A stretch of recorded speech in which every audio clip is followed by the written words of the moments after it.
राम राम मित्रों, जय भोले की जय महाकाल। प्रिय मित्रों, एक बार फिर आप सभी का हार्दिक अभिनंदन है आपके अपने YouTube चैनल आचार्य हरि शास्त्री जी। आज आपको भगवान शंकर जी पे क्या चढ़ाने से क्या फल मिलता है और कैसे महादेव प्रसन्न होते हैं। अगर भगवान शंकर, देवों के देव महादेव, अगर आपसे प्रसन्न हो गए तो किसी भी चीज की कोई कमी आपके घर में नहीं होगी, क्योंकि भगवान शंकर देवता है। जैसे अग्नि देवता, सूर्यो देवता, चंद्रमा देवता। जैसे सूर्य देवता प्रत्यक्ष है, दिखता है, आता है और हमें गर्मी प्रदान कर जाता है, जिससे हमारे शरीर में कैल्शियम वगैरह की कमी न हो। चंद्रमा है, दिखता है, आते ही शीतलता प्रदान करता है ताकि हम रात्रि के समय चैन से आराम कर सकें, सो सकें। अग्नि देवता है, देखिए अग्नि देवता है, चाहे जो मर्जी खा लो, गंद मंद जो भी आप बनाते हैं, लेकिन कभी भी अग्नि देवता ये नहीं कहते कि मैं तुझे पका के नहीं दूंगा, वो पकाते हैं। देवता का अर्थ ही होता है जो देगा ही देगा, जिसकी फुल गारंटी कि वहां से मिलना ही मिलना है। वैसे ही भगवान भोलेनाथ, भगवान शंकर, उनको क्या प्रिय है, क्या चीज चढ़ाने से क्या प्राप्ति होती है, इस विषय पे आज आप सभी के फायदे के लिए आप जिस दिन मर्जी, जिस समय भगवान शंकर को कभी ये वस्तु, कभी वो वस्तु, मैं सारी वस्तुएं आपको गिनाऊंगा, वो आप महादेव को समर्पित करें। आप देखना महादेव की कृपा किस तरह भगवान तुरंत प्रसन्न होते हैं। ये उपाय है, एक पूरी वीडियो आप अगर देखोगे तो सारे उपाय आप अपने पास रख करके और कर सकते हैं। तो सबसे पहले तो वीडियो को पूरा देखें। अगर आप अभी तक चैनल को सब्सक्राइब नहीं किया है तो सब्सक्राइब कीजिए, लाइक कीजिए और शेयर जरूर कीजिए। मित्रों, आज सबसे पहले तो कई लोग रखते हैं शिव पुराण, उसका पाठ करते हैं, उसको करते हैं, उसको पूरा पढ़ते हैं। वो कैसे करना चाहिए? एक तो सबसे पहले जब शिव पुराण करते हैं तो अभक्ष्य वस्तु, जो भी अभक्ष्य वस्तु, जो लहसुन है, प्याज है, नॉनवेज वगैरह है, ड्रिंक है, इनसे उस टाइम पे दूर रहना चाहिए। ये नहीं कि जो पढ़ रहा है, जो पढ़ रहा है उसके पूरे परिवार को इन चीजों को उस टाइम पे मानना चाहिए और इन चीजों से दूरी बना के रहना चाहिए। शिव महापुराण अगर आप करते हैं, एक क्या होता है, शिव महापुराण पढ़ रहे हैं, उसकी कथा सुना रहे, उसी को सुनाए जो धर्म पे विश्वास करता है, जो उन चीजों को चाहता है, जो भगवान पे विश्वास करता है, उसी को आप शिव पुराण की कथा सुनाए। अन्यथा जो उसकी हंसी करता है उसको कभी भी शिव पुराण न सुनाए, ताकि वो उसकी हंसी न कर सके। ये सबसे पहले तो मैंने, जो शिव पुराण पढ़ते हैं बड़ी तन्मयता से पढ़ते हैं, पूरे खुश होके पढ़ते हैं, लेकिन बाद में कहते हैं कि 2 बार कर दिया, 3 बार कर दिया, कुछ फल नहीं मिला, कहीं कमियां रह जाती। अगर हो सकता है जमीन पे सोए। अब आते हैं हम अपने भगवान शंकर जी के लिए क्या चढ़ाएं। सबसे पहले जल, जलेन वृष्टिमादाय, जल से बारिश होती है। ये आप देखते हैं, सबसे ज्यादा बारिश होती है सावन के महीने में, और सबसे ज्यादा जल चढ़ता है सावन में। अर्थात भोलेनाथ को जल जितना चढ़ेगा उतनी बारिश होगी। दूसरा, अगर किसी का बुखार है, किसी का बुखार नहीं उतर रहा है, तो उस बुखार के लिए शीतल जल, बिल्कुल ठंडा पानी भगवान शंकर जी को अर्पण करें। ओम नमः शिवाय, ओम कष्ट हराय नमः बोल के, ओम कष्ट हराय नमः। बीमारी, अगर बहुत जड़ बीमारी है, जो आराम आ ही नहीं रहा है, तो उसमें कुसा का पानी, कुसा होता है जिसके आसन बनते हैं, जिसको पवित्री बना देते हैं। जब ब्राह्मण लोग बड़े अनुष्ठान करते हैं तो पवित्री कुसा गोल्ड, सोने के बराबरी करता है, उससे भी पवित्र है। जिस तरह सोना भगवान नारायण जी का धातु है, उसी तरह कुसा भी परमात्मा के लिए स्वच्छ चीज है। तो कुसा का जल, कुसा के पानी से भगवान शंकर जी का अभिषेक करें, तो निर्जल से निर्जल कितनी भी भयानक बीमारी हो, वो धीरे धीरे धीरे धीरे नष्ट हो जाती है। कई लोग हैं, कई लोगों की विलक्षण विलक्षण ऐसे ऐसे बीमारियां थी, लेकिन आराम आ जाता है।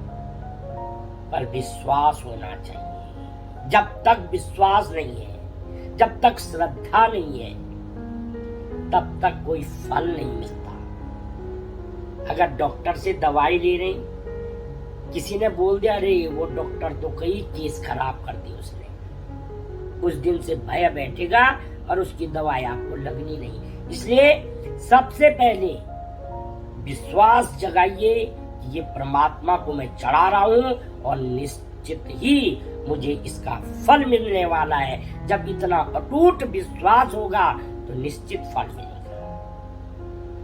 अगर किसी के शरीर के अंदर बाहर के रोग, चोट कोई भी बाहर दिखने वाले रोग छोड़ करके अंदर के रोग हैं, अंदर की कमजोरियां हैं, तो गाय का घी लीजिए, उसको पिघाल करके और भगवान के ऊपर धारा बना करके भगवान शंकर को ओम नमः शिवाय, ओम नमः शिवाय, ओम नमः शिवाय घृत धारा से अभिषेक कीजिए। अगर संतान नहीं हो रही है, अगर संतान नहीं हो रही है और घर में सुख शांति चाहते हो, तो क्या करें? गाय के दूध से भगवान शंकर जी का अभिषेक करें और गेहूं चढ़ाएं। गेहूं धो करके, साफ गेहूं धो करके भगवान शंकर जी को अर्पण करें। निश्चित है कि संतान प्राप्ति आपको होगी, इसमें कोई भी दुविधा नहीं है, कोई भी सोचनीय कार्य नहीं है, निश्चित संतान की प्राप्ति होगी। अगर लक्ष्मी चाहते हैं तो गन्ने के रस से, अगर आप गन्ने का रस, उसमें कोई बर्फ नहीं, कोई नींबू नहीं, कोई पुदीना नहीं, साफ सुथरा गन्ने का रस लिया और भगवान शंकर को अर्पण करने से माँ लक्ष्मी प्रसन्न होती है। अगर आप शहद चढ़ाते हैं तो शहद चढ़ाने से भी माँ लक्ष्मी की कृपा बनती है और क्षय रोग यानी टीबी जैसी बीमारियों में भी मधु यानी शहद चढ़ाने से आराम मिलता है। दही, अगर आप भगवान शंकर जी को दही चढ़ाते हैं तो आपको लग्जरी लाइफ, दुनिया की सब कुछ, घर अच्छा, वाहन अच्छा, जितना दही भगवान को लगाओ उतनी जल्दी आपको सुख सुविधाएं प्राप्त होंगी। अगर किसी का पशु का काम है, घोड़े हैं, गाय है, भैंस है, इनका व्यापार जो करते हैं, और अगर बार बार आपकी गौशाला में गाय बीमार हो जाती है या फिर पशु मर जाते हैं तो आप उसी गौशाला में पार्थिव शिवलिंग बनाइए, मिट्टी का शिवलिंग बना करके वहीं पे दही को मथने से जो छाछ मट्ठा वो बनता है, उससे गाय की दही और उससे मट्ठा बना करके आप भगवान शंकर जी को चढ़ाइए।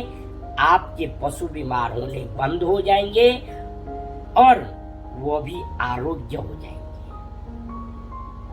भगवान शंकर जी को अगर आप नाग केसर चढ़ाते हैं तो कोई आप पे टोना टोटका नहीं कर सकता, कोई आपके काम का बंधन नहीं कर सकता, कोई आपको किसी भी तरह से तंग नहीं कर सकता। अगली तरफ अगर आपका बच्चा पढ़ता तो है लेकिन यादाश्त नहीं है, याद नहीं होता, उसको दूध लीजिए, दूध में थोड़ा सा शक्कर, गुड़ वाली शक्कर मिला करके उसको घोल करके और भगवान शंकर जी को चढ़ा दीजिए। ओम नीलकंठाय नमः। भगवान शंकर नीलकंठ है, उनको दूध मिश्रित शक्कर चढ़ाने से जड़ बुद्धि व्यक्ति भी पढ़ लेता है, उसकी यादाश्त बढ़ती है। इसलिए विद्यार्थियों को तो हमेशा चाहिए कि वो हमेशा ही भगवान भोलेनाथ को शक्कर का पानी चढ़ाए। शिव पुराण के अनुसार अगर आपके घर में कलह होता है तो प्रातः उठिए, अपने घर में थोड़ा सा गोमूत्र और गंगा जल मिला करके पूरे घर में छींटे लगा दें।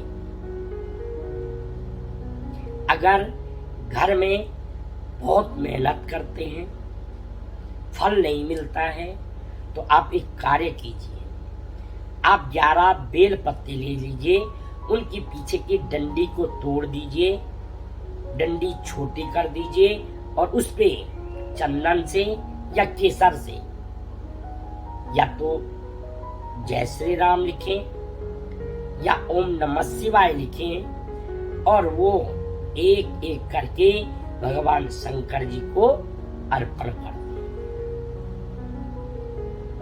आप देखना घर की बरकत और घर में धन किस प्रकार से आता है।